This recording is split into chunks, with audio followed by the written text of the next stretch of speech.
சேலத்தில் நீட் தேர்விற்கு தயாராகி வந்த மாணவி தூக்கிட்டு உயிரை மாய்த்து கொண்ட சம்பவம் அதிர்ச்சியை ஏற்படுத்தியுள்ளது.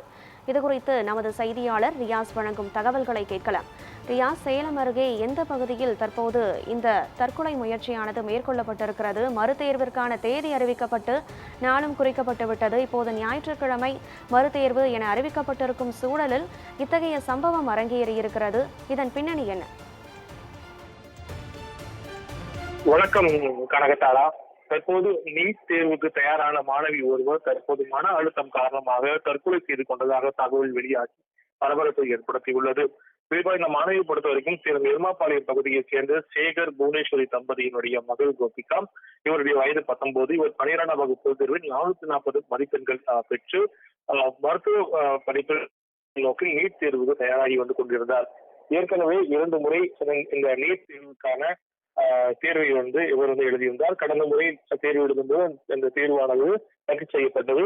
இந்த சூழ்நிலையில் தற்போது 3வது முறையாக தேர்வை எதிர்கொள்ள தயாராக வந்துள்ளார். இதற்காக சின்னப்பப்பட்டி இருக்கக்கூடிய வெள்ளாளபுரத்தில் தன்னுடைய பாட்டி வீட்டில் தங்கி படித்து வந்ததாக சொல்லப்படுகிறது.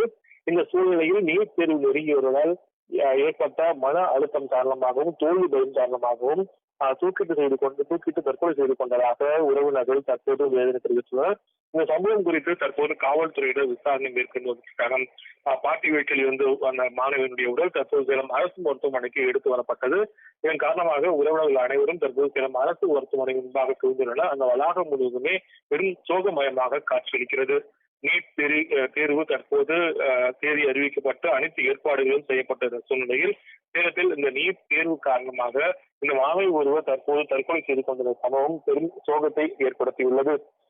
மாணவியினுடைய உயிரிழப்புக்கு என்ன காரணம் என்பது குறித்து காவல்துறையினர் தற்போது விசாரணையானது மேற்கொண்டு வந்துட்டு இருக்காங்க. இந்த சூழ்நிலையில் இந்த அரசு மற்றும் தனியார் அமைப்புகள் இந்த நீட் தேர்வு குறித்தான பல்வேறு வகையில் விழிப்புணர்வு ஏற்படுத்தி வந்தாலும் கிராமப்புறங்கள் இருக்கக்கூடிய மாணவர்கள் புரிதல் இல்லாமல் இதுபோன்ற சம்பவங்களில் ஈடுபடுவது தொடர்ச்சியாக உள்ளது.